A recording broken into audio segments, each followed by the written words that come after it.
Okay, my dear sons and daughters, the last, the third scene of King Lear. We are going to cover together pages 19, 20, and 21. And actually, I've prepared for you 5 questions on today's scene. The first question is before you on the screen. Why did King Lear send Caius to Regan?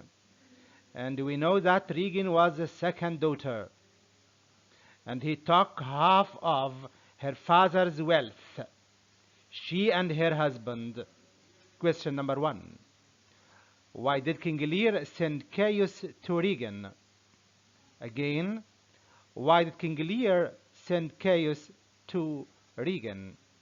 He sent Caius, his servant, to tell her that her father was on his way to her, to prepare for her father's arrival, to wait for him. So the answer is in the first line, to prepare for his arrival. Okay. While he and his soldiers followed, but Gonel too sent letter to her sister, saying that her father saying that her father would do nothing. He was asked and was bad-tempered, and advising Regan not to receive him.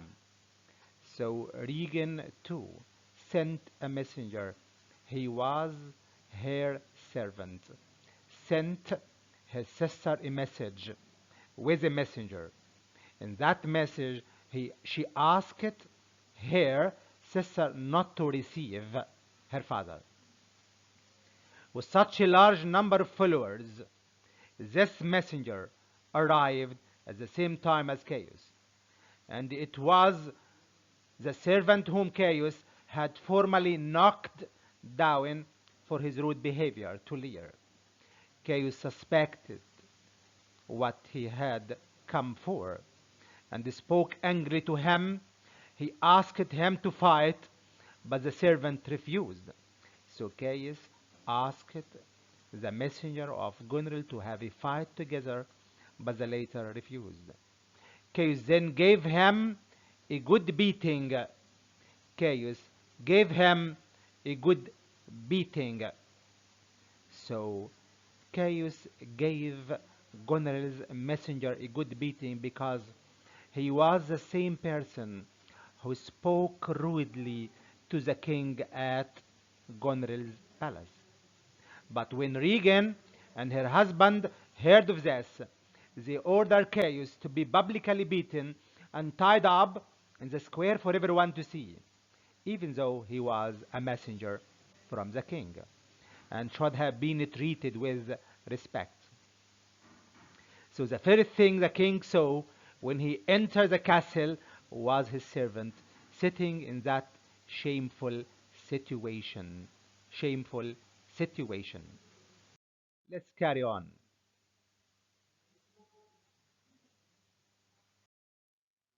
This was a bad sign. Question number 3.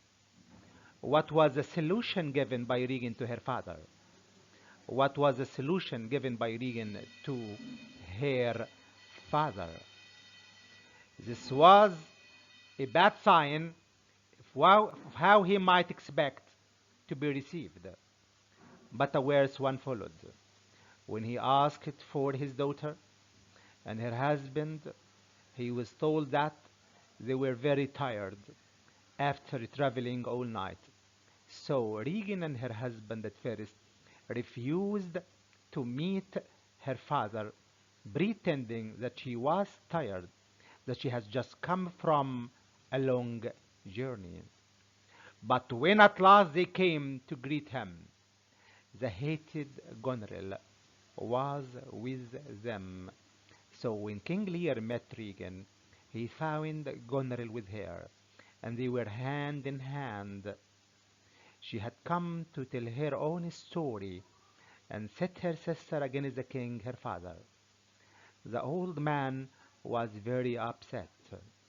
Upset equals sad by this sight. And even more, so when he saw Regan take Gonril by the hand, he asked Gonril, if she was not ashamed to look at his white beard. Regan advised him, this is the answer of question number 3 before you. Regan advised her father to go home again with Goneril and live with her peacefully, sending away half his soldiers and asking her forgiveness. This is the end of the answer of question number 3. Regan advised the king to go home again with Goneril and live with her peacefully, sending away half his soldiers and asking her forgiveness. She said that he was old and lacking in good sense and must be ruled by persons who had more wisdom than himself. So she insulted her father. She did not respect his white beard. She did not respect his old age. Lear asked if he should go down on his knees and beg for food and the clothes from his own daughter. He said that he would never return with her, but would stay with Regan, he and his 100 soldiers, for she had not forgotten the half of the kingdom which he had given her, and her eyes were not cold. So Lear reminded Regan that he gave her half of his kingdom, half of his lands, half of his wealth. So let's carry on reading. Like Goneril's. But gentle and kind, he also said that rather than return to Goneril with only half his soldiers, he would go to France and beg help from the king who had married his daughter when she had nothing. So King Lear thought of traveling to France to live with the youngest daughter Cordelia and her husband, the king of France. But he was mistaken in thinking that he would receive kinder treatment from Regan than he had done from her sister Goneril. She now declared that she thought 50 soldiers were too many to wait on him, and that 25 were enough. Then Lear, nearly heartbroken, turned to Goneril and said that he would go back with her, for her 50 was double 25, so her love was twice as much as Regan's.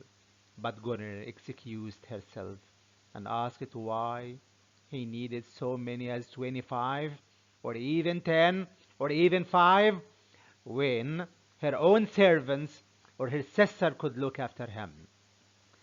So these two ungrateful daughters each tried to be more cruel than the other to their old father, who had been so good to them.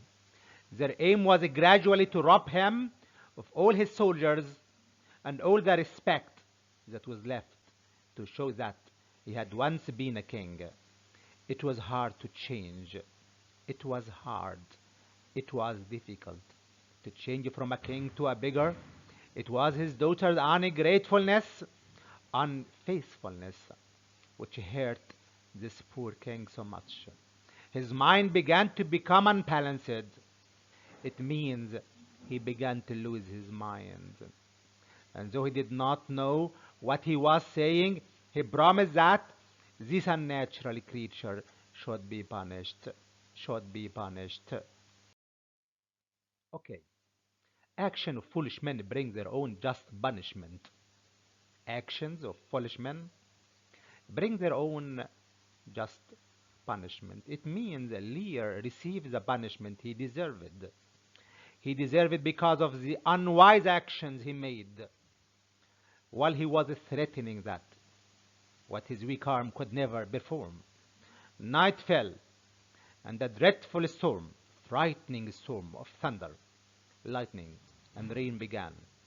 His daughter still refused to let his followers enter, and Lear called for his horses, saying that he would rather face the greatest anger of the storm outside than stay under the same roof as these honey grateful daughters.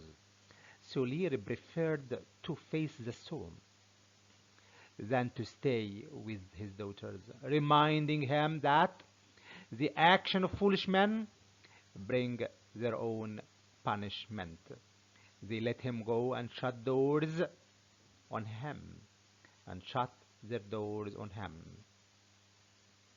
So the wind was high, and the rain and the storm increased. When the old man went out to struggle against them for many miles, there was hardly a push. Underline push. Push means a small tree. For shelter. Shelter here means protection. On the stretch of on the stretch of wasteland, King Lear wandered about, shouting in anger against the wind and the thunder. He commanded the wind to blow the earth into the sea, or to make the waves so big that they drowned the earth, so that no sign remained of such ungrateful animal as man. The king was now left with no other companion than, with his amusing words, he said it was a bad night for swimming, and that the king had better go and ask for his daughter's help. So the fool himself was laughing at the king. This once great king was found in this condition by his ever faithful servant. It means Caius found the king in the desert. The good Earl of Kent, now known as Caius, he said, underline with me this comment, and I think this is the only comment in the play. Oh, good sir, are you here? Creatures that love the night do not love such night as these. This terrible storm has driven the animals to their hiding places. So these words were said by Caius, the Earl of Kent, to the king. When the king was out in the open air in the storm, the king refused to go again to his daughters' palaces to ask their blessings, and preferred to face the storm. Here Kent tried to persuade him to go to his daughter, but he refused, and enter a hut where he could safe. He spoke again of his daughter's disloyalty, and said it was as if the mouth told the hand for lifting food to eat, for parents were the hands and food, and everything to children. This is the end of the third scene in King Lear.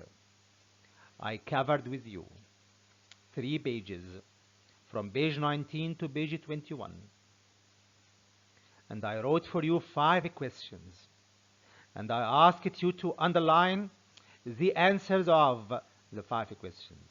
So please, in your copybook, write the questions and write the answers to be seen, to be corrected next time. Wait for the 4th scene, and that will be very soon. Goodbye.